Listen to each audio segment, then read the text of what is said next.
Assalamualaikum guys, welcome back to my channel. Macam puasa. Okay. Aku harap korang pada puasa semua steady Tak ada yang tercedok ke apa, tak ada geng yang pasti hitam ke. Okay. Aku doakan korang punya bulan Ramadan kali ni akan lebih diberkati lah. Okay, lebih diberkati dan juga lebih bermakna. Okay, and yes, I am back dekat dalam studio aku.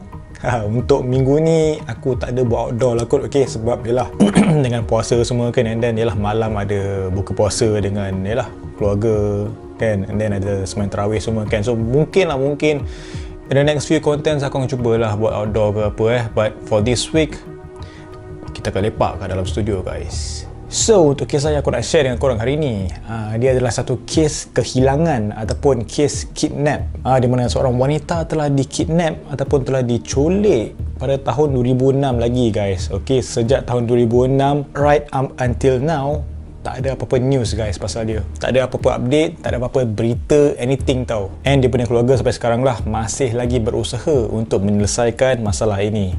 So, kalau korang nak tahu dengan lebih lanjut lagi, tanpa membuang masa, macam biasa guys, nama aku Nas, and I am your true crime storyteller. Let's go!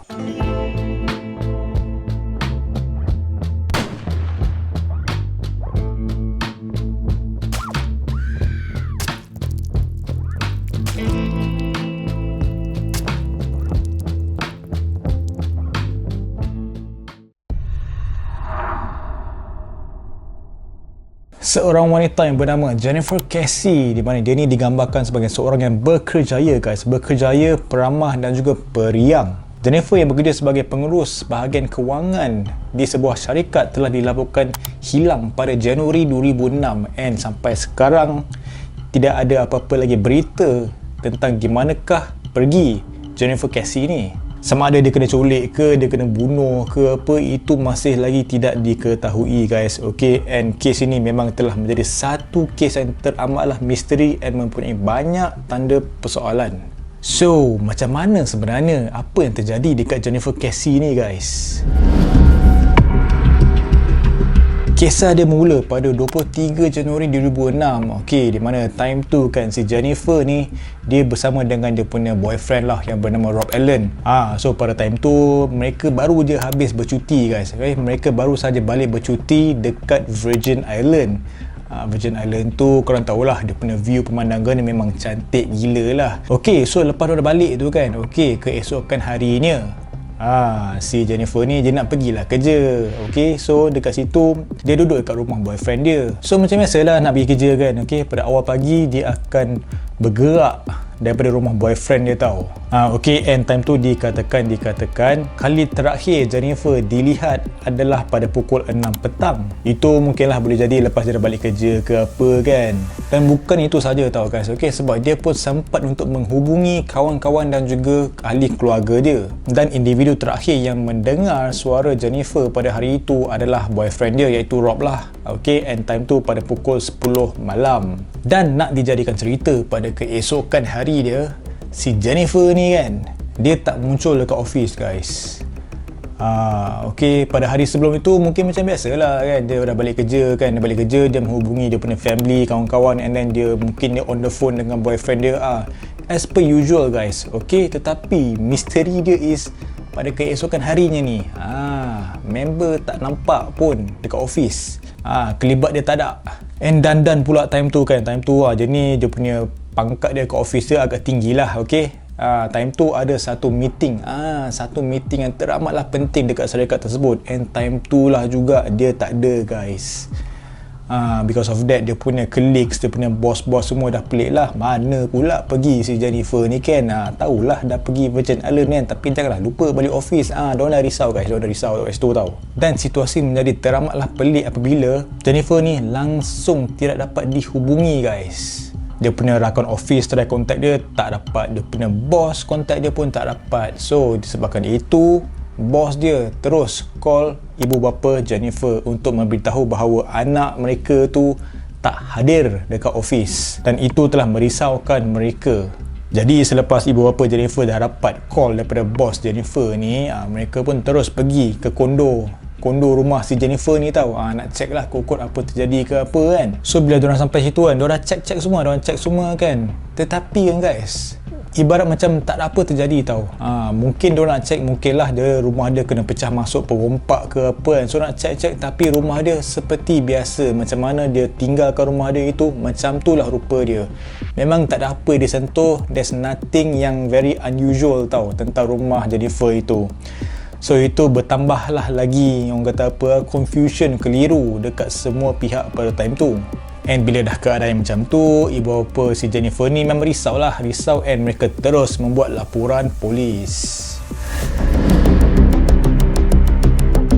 Jadi selepas ibu bapa Jennifer dah buat laporan polis macam biasalah mereka menjalankan punya siasatan. And dekat situ kan, selepas diorang siasat tempat rumah Jennifer tu kan, diorang berjaya untuk menimbulkan beberapa teori lah. Teori dia sama ada si Jennifer ni diculik ataupun dia ni dirompak dan juga dibunuh tau.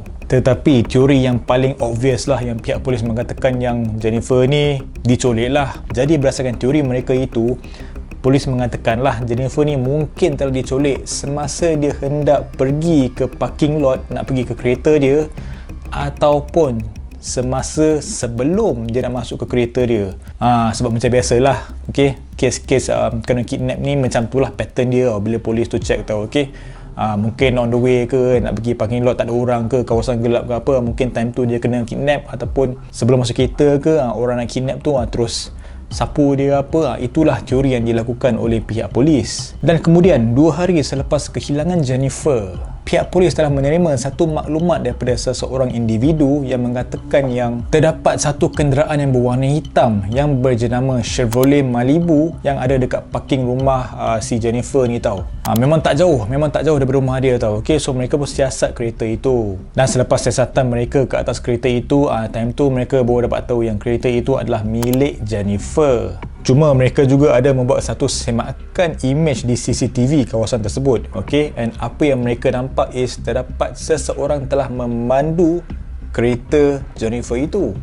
So basically apa yang diorang nampak is individu tu kan, dia telah memandu kereta si Jennifer tu, and kemudian dia berhenti tau. Dia berhenti and dia keluar dari kereta dan dia beredar dengan berjalan kaki. Cuma masalah dia kan guys, menerusi CCTV tu, pihak polis diorang tak boleh detect tau. Diorang tak boleh detect siapakah individu tersebut yang membawa kereta Jennifer itu. So dekat sini kan, pihak polis telah melabelkan individu tersebut sebagai seorang yang disyaki yang paling bernasib baik pada time tu. Sebab dia punya image dekat CCTV tu terlampaulah kabur, biarpun teknologi yang power yang FBI guna, yang NASA guna kan, pun tak boleh trace, tak boleh semak muka yang ada dekat CCTV tu tau.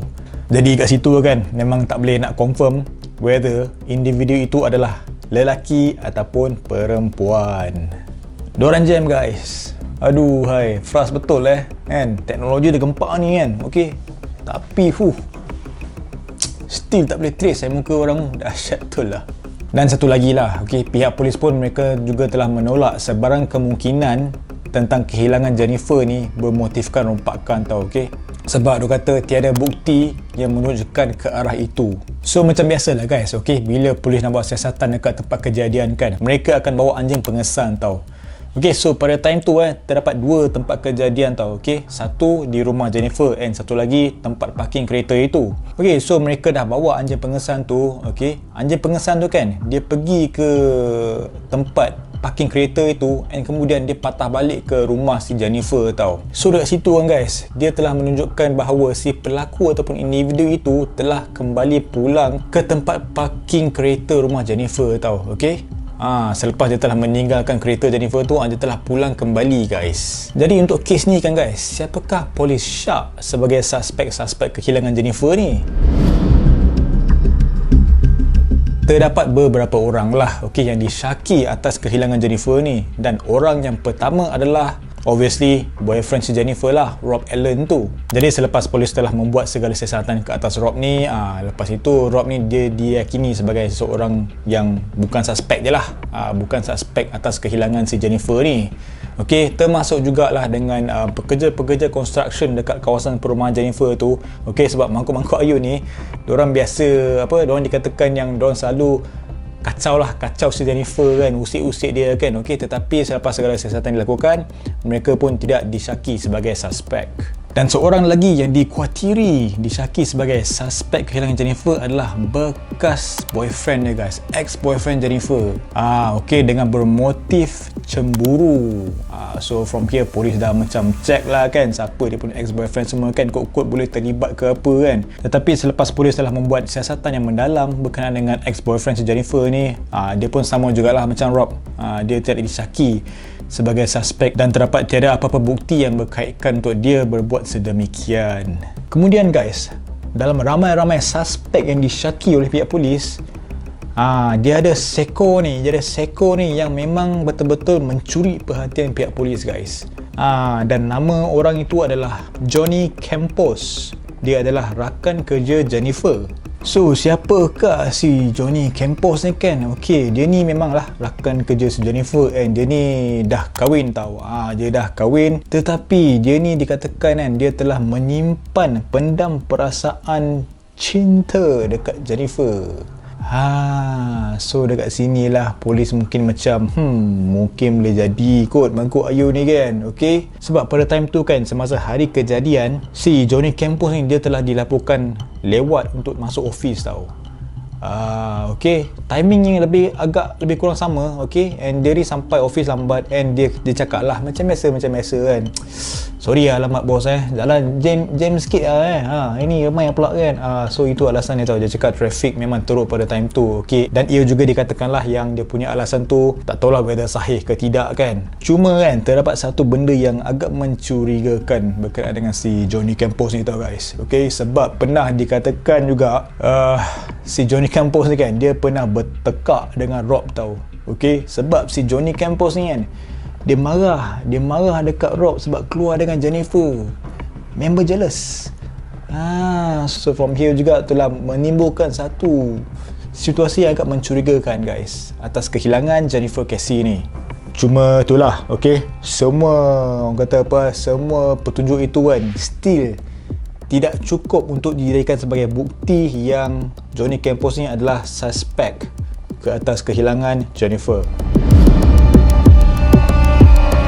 Okey lah guys, lepas aku dah tengok kan macam mana Jennifer ni hilang kan. Okey, lokasi-lokasi dia berada pada time dia kehilangan tu kan, dan juga suspek-suspek semua kan, polis pun tak boleh nak dapat bukti tau. Okey, nak pinpoint siapakah yang terlibat dalam kehilangan si Jennifer ni kan. Okay, so because of that case Jennifer ni kan sampai sekarang dia telah menjadi satu high profile case di kalangan FBI tau.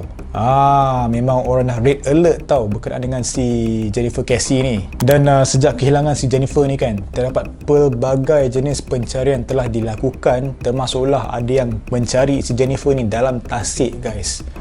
Okay, sebab diorang dah buntu, mana lagi nak cari si Jennifer ni kan. Okey, mana dan siapa yang bertanggungjawab atas kehilangan si Jennifer ni. Semua tak tahu whether dia ni hilang ke ataupun kena tembak ke, kena bunuh ke kan.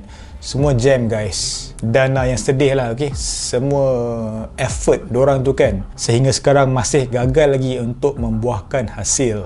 And macam biasalah, kita pun cuba tahu punya ibu bapa si Jennifer ni, mereka masih belum lagi berputus asa dan masih lagi berusaha untuk mencari anak kesayangan mereka itu yang bernama Jennifer Casey. Dan terdapat jugalah the latest update lah yang aku check pasal kes ni kan. Ibu bapa Jennifer ni pun mereka telah hendak mengambil tindakan tau ke atas pihak FBI, pihak semualah, sebab dia dikatakan yang diorang ni tak berapa nak cekap dalam melakukan penyiasatan dalam kes ini tau.